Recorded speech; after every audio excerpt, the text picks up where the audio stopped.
No, I choose people who don't want to be written about on the whole, whose lives are shrouded in mystery, and they want to hide their secrets. And I just love the king has been far too lenient with him. And that it's not just now this sex case. The internet had barely recovered when Tom Bower, often dubbed Britain's most feared biographer, returned with yet another explosive media moment. This time, he didn't just drop a bomb, he triggered an entire minefield. And at the center of that blast were two of the most controversial names in the royal sphere, Meghan Markle and Prince Andrew. That there are two truths. The first truth is that the conversation, I'm told and I believe, was very early on in their relationship when Harry is bowled over. It began, as these things often do, with a single unassuming teaser, a clipped 30-second interview preview. No context, no title, nothing but Tom Bower leaning back in his chair, fingers steepled, eyes narrowed with that unmistakable glint he gets when he knows he's about to set the country on fire. And then he said the line, a line that ricocheted across the internet like a lightning bolt. People would be shocked to learn how closely intertwined certain royal figures truly were and who benefited. That was it. No names, no details, just enough to send every newsroom into panic mode and every royal watcher spiraling into investigative overdrive. Within minutes, the speculation machine roared to life. A hashtag started trending before the TV clip even ended. And almost immediately, two names were being thrown around like burning coals: Meghan Markle and Prince Andrew. Two figures who, on the surface, couldn't be farther apart, and yet somehow, in the frenzy, their names were being pulled together like magnets in a storm. Commentators jumped in instantly.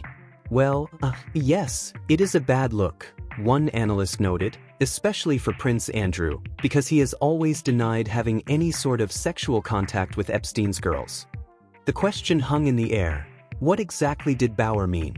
What connection was he hinting at? And why now? The theories exploded everywhere. Some believed he was about to expose a secret rivalry. Others thought it had something to do with royal finances, internal politics, or long-buried palace tensions. But the most viral theory, the one that poured pure gasoline on the fire, was the idea that Bower was preparing to reveal a hidden chapter of behind-the-scenes royal chaos involving both Meghan and Andrew, a chapter the palace had allegedly buried under a mountain of silence. And as the world screamed for answers, Tom Bower offered none, which only made the hype grow faster. To BY Sunrise, the story had swallowed TikTok, X, and every royal gossip forum in existence. Screenshots of the teaser were reposted millions of times. Reaction videos went viral. Even late-night hosts in the US jumped in, cracking jokes and feeding the speculation. But inside royal circles, it wasn't funny. According to sources, the palace snapped into quiet damage control mode the moment Bower's clip dropped. Staffers reported tense meetings, emergency communications briefings, and hushed conversations echoing through corridors. Anytime Bower speaks, people listen, one royal aide allegedly whispered. And the palace prepares for impact. What no one expected, however, was how quickly the story would turn volcanic. Yes, it is a bad look, especially for Prince Andrew, because he has always denied having any sort of sexual contact with Epstein's girls. But the real eruption came just 2 hours after the clip went viral, when Tom Bower made his next move. This time, he dropped an extended excerpt from his upcoming project during a live broadcast. Again, no names were mentioned, but there was a sentence. A single, chilling sentence that made every royal reporter freeze mid-tweet. It is astonishing how events thought to be disconnected were, in truth, shaped by the same hand. In that moment, the internet didn't just catch fire, it melted. About his relationship, and there was no compulsion for him to do it. And that not only... Commentators immediately began dissecting the sentence word by word. Who was the same hand? What events was Bower referring to? And why did the timing feel almost too perfect? Dropping just as Meghan was battling intense PR turbulence and Prince Andrew was facing renewed media scrutiny. Meghan's critics were convinced the wording was aimed squarely at her. Andrew's critics were sure it pointed directly to him. And the rest of the world? They were certain Bower was hinting at a bombshell that tied both of them together. I was shocked at just how thin-skinned Harry is. Meghan, I almost understood. She's a Hollywood B-list to be charitable actress. She was a social climber. Her whole thing is about image, so I can see why she's so easy to upset. The frenzy hit maximum velocity when insiders claimed Meghan's team was furious, scrambling to uncover exactly what Bauer planned to release. According to one PR source, her staff was calling anyone who might know anything desperate and terrified about what could be coming. Prince Andrew's camp, meanwhile, reportedly went completely silent. And in the royal world, silence is never calm. Silence means the walls are shaking. As speculation escalated, media outlets began scouring archives, cross-referencing timelines, and dragging up every shred of royal history that might possibly connect the two embattled figures. Some pointed to overlapping charity events. Others unearthed years-old palace memos hinting at internal tensions. But none of it was concrete. Nothing matched the ominous tone of Bauer's hints. Then the first leak hit. A whistleblower from inside a production studio claimed that Bauer's new material would shock both American and British audiences and would explain connections no one even realized existed. The leak spread like wildfire. Suddenly every outlet had a headline. Every commentator had a theory. And every YouTuber had a 20-minute breakdown video ready to go. I do, and I think it has divided the nation and made us all, many of us, very unhappy on either side of the argument. I just found that Harry and Meghan, having said that they were setting up in California to spread wellness and love and sincerity, have done the exact opposite. They have done. And in Montecito, sources claimed Meghan was pacing nonstop, phones ringing, lawyers on standby, PR advisors in full crisis mode. She felt targeted. One insider insisted she believed Bauer was obsessed with her, and this moment only reinforced that fear. Meanwhile, over at Royal Lodge, Prince Andrew's residence, the mood was reportedly grim. Staffers whispered that he had been warned the story might reopen wounds the family desperately hoped were closed. But nothing, absolutely nothing, prepared either side for what happened next. After watching the global hysteria spiral out of control, Tom Bauer finally broke his silence.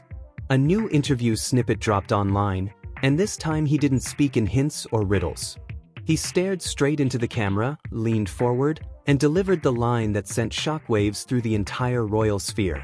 "This is the chapter the palace hoped I would never write." The world gasped. Comments sections detonated. News anchors cut into live programming.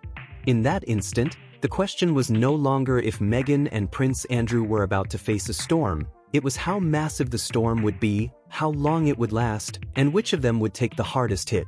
Because whatever Bauer had uncovered, whatever he was preparing to reveal, it had both camps bracing for impact. And inside the palace, one truth echoed louder than all the noise. The worst was still ahead. Series dedicated to dissecting the most riveting royal scandals in history. This week, I'm joined by Tom Bauer, author of Revenge, Meghan, Harry, and the War Between the Windsors, the defining book on Meghan Markle. Tom Bauer never teases lightly. When he speaks, something big is coming, and this time, it wasn't just big, it was seismic. Two of the most controversial figures in modern royal history were standing directly in its path. The reaction to Bauer's latest revelations was instant, electric, and impossible for the royal world to ignore.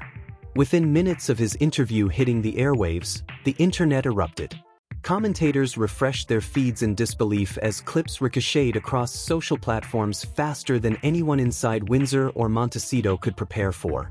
Yet beneath all the outrage and frenzy, something darker buzzed just under the surface: fear.